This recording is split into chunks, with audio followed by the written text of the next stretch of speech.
So good morning, everyone. My name is Alon, as Danish said, and I'm really happy to be here and to start the conference, the first MisConfigured Wiz conference. Today we are going to talk about the 2024 Cloud Threat Landscape. And this is something that I'm doing as part of my of our work. I mean, trying to understand what's threatening cloud environments and like which threats are out there, what are the risks that are out there, and we have a process that we are doing whenever there's a new incident, and like it can be an incident that is being published, a public incident, some incidents that are customer experienced. And we realized that in order to really understand them, we need to start a process of analysis, and we created a database that we update almost every day with the incident, the techniques, the actors, and today we published this database a few months ago. You can find it on threats.wiz.io. We thought that it's a resource that we can share, and everything that I'm going to cover today is actually our conclusions from this work. So we covered today over 200 incidents. Some of them are, as I mentioned, some of them are private and some of them are public. We found, in them more than 65 different threat actors and 155 attack techniques. And what we found, we have some interesting findings, and I want to share with you the conclusions of them today. But first, before we get to that, just quick intro to who is actually targeting the cloud. And you can see the list here above me, and you see this is like the state-sponsored actors that are in the cloud. I think most of the actors that you see here, they were active in the past year. And these are not some, legacy old attacks. And if you see, all these actors, the Iranian, Chinese, Russian, North Korean, all of them, we call them, cloud fluent. We see that they really use cloud techniques. It's not that, if you have, for example, a Redis database, it can be attacked even if it's on-prem or cloud, and it doesn't really matter. Here, like everything that we are going to cover today, and all these examples, so most of them they use to target on-prem environment, and they're still active there. But we have seen in the past year, in the past 2 years, more and more activity that is actually cloud fluent. And when I talk about cloud, it's public cloud infrastructure. So like Office 365, and mail accounts. These are not the it's out of our scope. Some of these attacks actually end up in there, but I'm going to talk about attacks that are happening in cloud infrastructure. On the other side, we have the cybercrime actors, and they are, I think, more active, and we know more about what they are doing. We have here Lapsus. They were active around like 2 years ago and targeted some large tech enterprise. We have Team TNT, one of the cloud attack OGs, and one of the groups that is really active, and we see them mostly with crypto mining activities. And again, here, like for cybercrime, usually the motivation is financial, and they try to either extort the organization they target, or just use their resources for crypto mining and get their money from that. So what are our conclusions? I want to start actually with the bottom line. Most of the attacks that we see in the cloud are highly similar. And we see the same patterns in the cloud, and this is what I'm going to share with you today through some stories of the attacks. And like when we created this presentation, I thought that it somehow reminds me of the hero's journey. So with many movies and stories, it's like a very known concept of storytelling that you have you have the hero. They start in a small planet. They go on an adventure. They have a master. They have they learn something new, and this is like the climax. And then they go back home, and we've seen it in so many different stories. So today we're going to talk about the attacker's journey and like how you see different attacks with the same stages. So let's talk about the most common techniques that we see. First of all, vulnerability exploitation. And I know this is something that I guess it's not really surprising, but it's something that I mean, this is really the basic thing that we should start with. And the first story is the Mango sandstorm. It's actually an interesting story because it was published by, this specific attack was published by Microsoft, and it's an Iranian threat actor. It's also called Muddy Water, if you heard about it, or Mercury in the previous Microsoft name scheme. And they actually worked with another group that is called Lockbit. Both of them partnered together, and the attack flow looked as you see there. They used some NDAs vulnerabilities. So NDA is like either known vulnerabilities or new ones, and started actually targeting some exposed on-prem apps. But then they moved. They used Azure AD Connect. It's a feature that actually helps organizations manage hybrid environments that are both on-prem and in the cloud.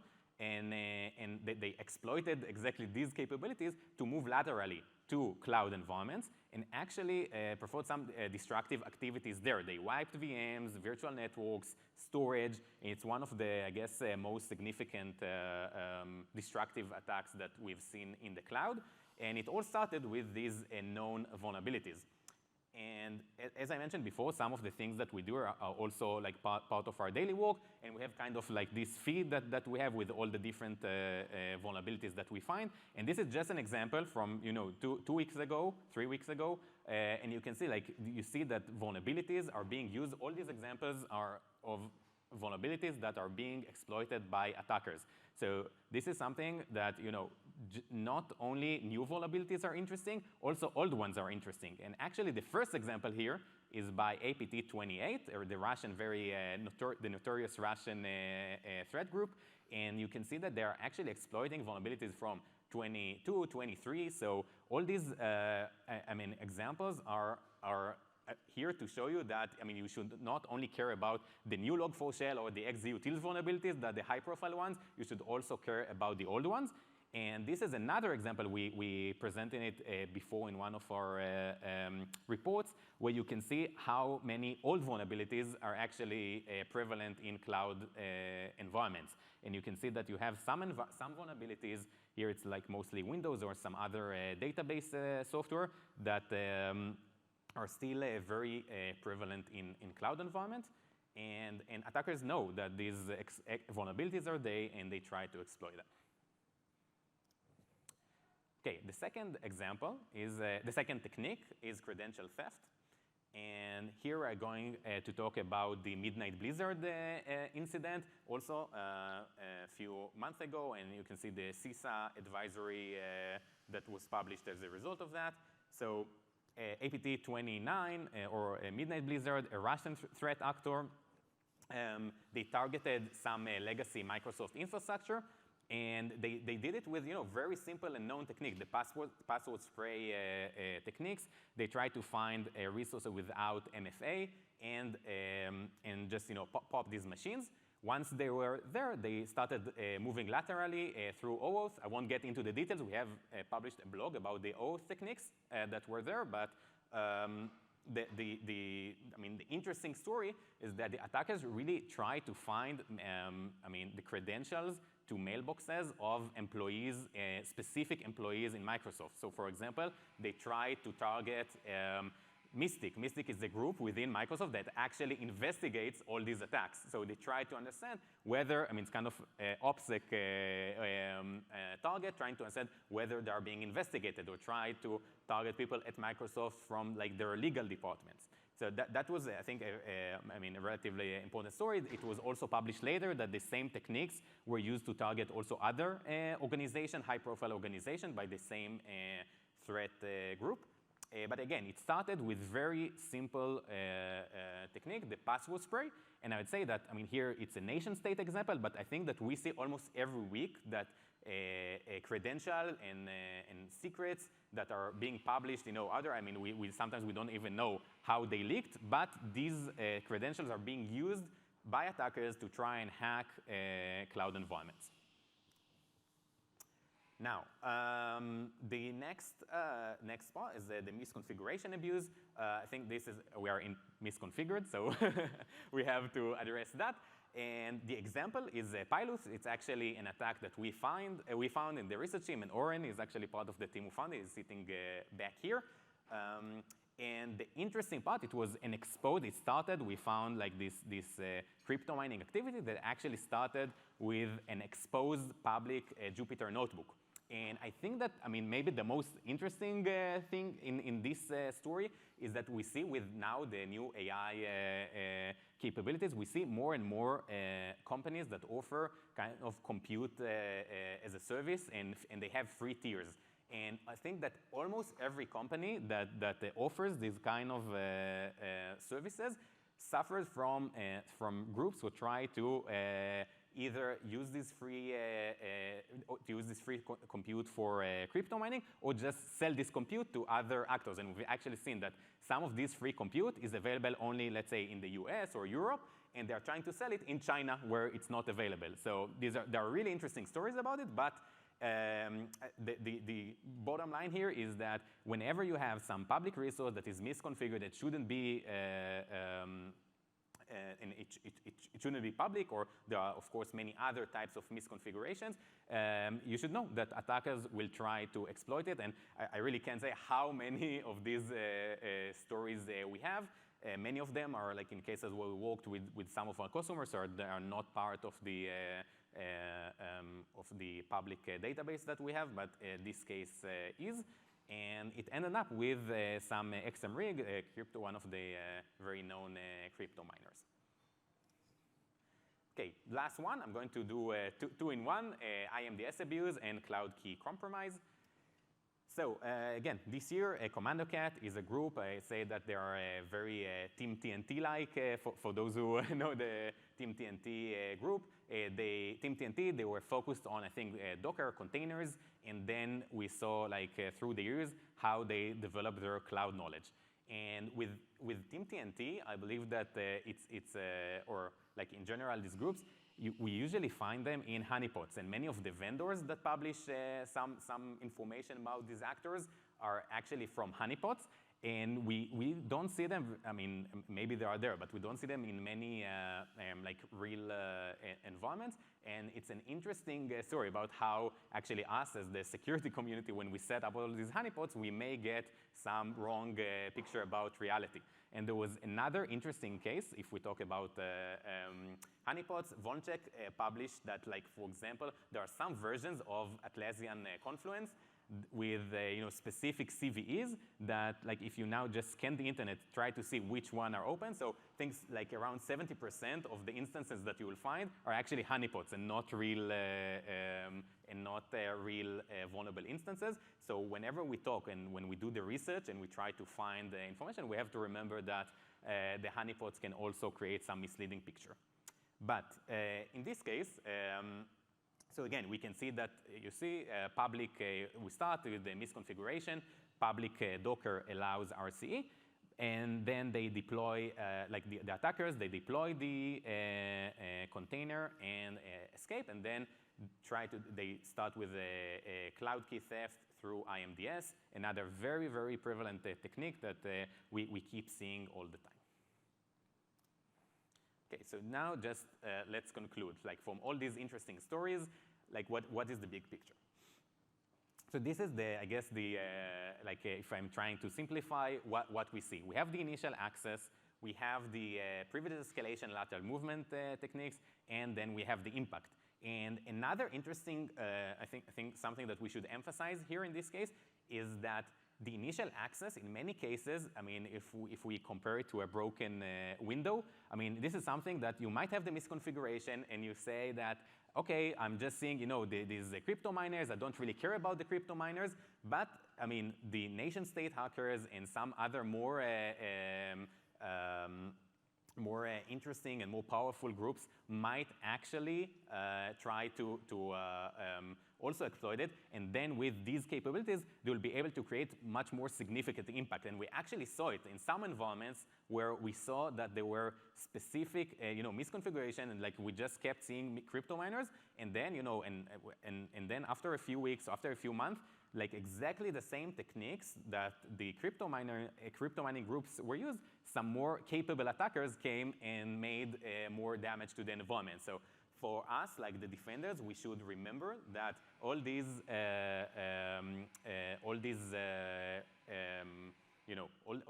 broken windows should be fixed as soon as possible. And just to add more information, so again, like for the initial access, what we saw is that the end user compromise is, the end user compromise, the exploitations, like for the first stage, the IAM acrobatics or like the Azure Active Directory or Entra techniques, IMDS abuse, and then for the last part, the impact, the data exfiltration and resource hijacking.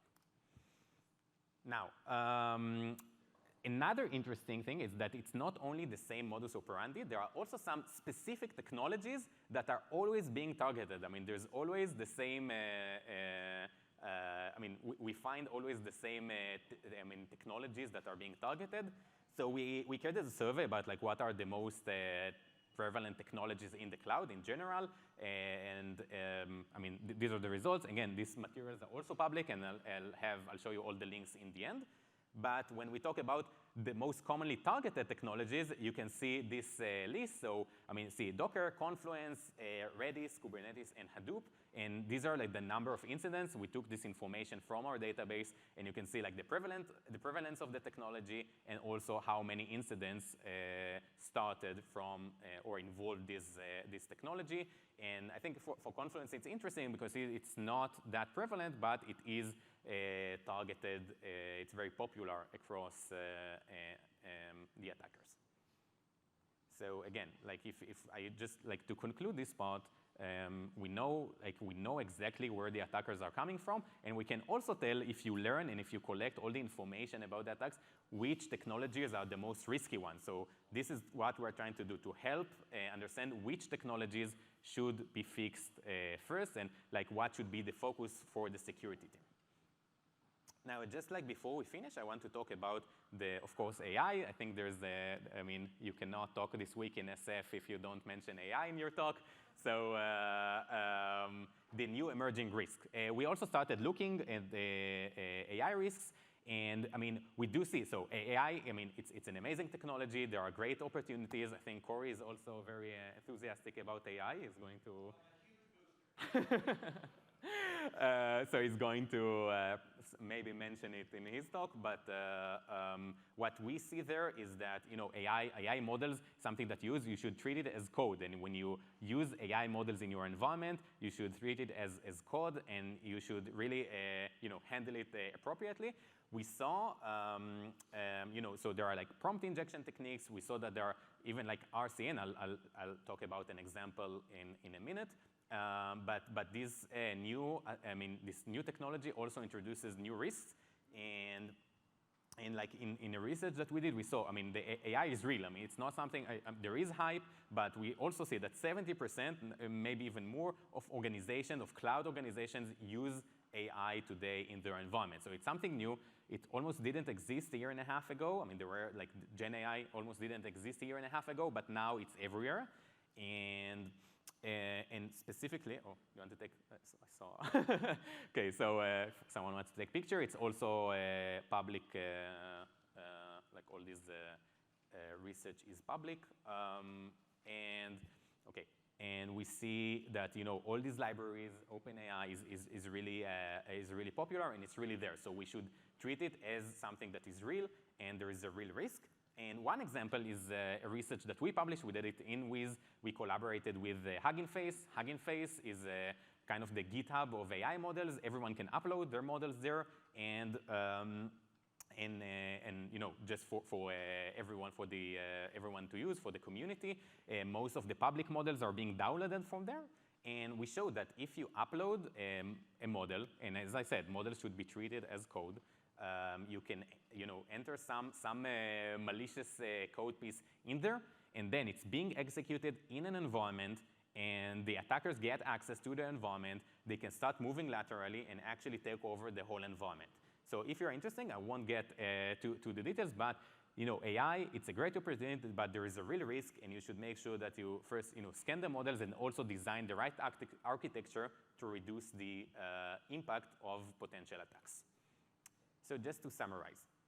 So the attacker's journey is predictable, and we saw exactly, all these patterns, and if you learn and you analyze the incident, you can really know where the attackers are coming from, like where the broken windows are. So this is something that for us as defenders, we should not only look for the most new call techniques or new new innovations that attackers or red teamers are doing. Most of the attacks are starting exactly in the place where you think they will start. Another thing is that low impact attacks can also end up with more severe results. So I mentioned before, sometimes misconfiguration can end up only with a crypto miner, but in many cases, a more capable attacker will create significant more damage to your environment. So you should also, if you know about the misconfiguration, you know about the vulnerability, you should fix it as soon as possible. And for us, the defender's journey, like the conclusions from this talk. So first of all, MFA enforcement, make sure that you do the vulnerability scanning for, not only for new vulnerabilities, also old critical vulnerabilities can be risky. Make sure that you have a good secret hygiene, scan for software and also cloud services misconfigurations. And of course, now you should also try and think how you protect your environment from AI risks. And if you want to learn more, and as I mentioned, most of the conclusions here are part of our research. Again, you can go to our to the threats.wiz.io website. It's again public repository. We'd love everyone to contribute to this repository. This is an example, for one of the attacks I mentioned before, and you can see the whole analysis. The type, the actor, techniques, initial access, all public references are there. And that's it for today. So thank you for listening. Everything that I talked about today is also public. We published all these blogs or in our public database. So please go there. We also have our Crying Out Cloud podcast and newsletter where we keep our audience updated. And I think that's it for today. So thank you for listening, and I'll be here for questions now.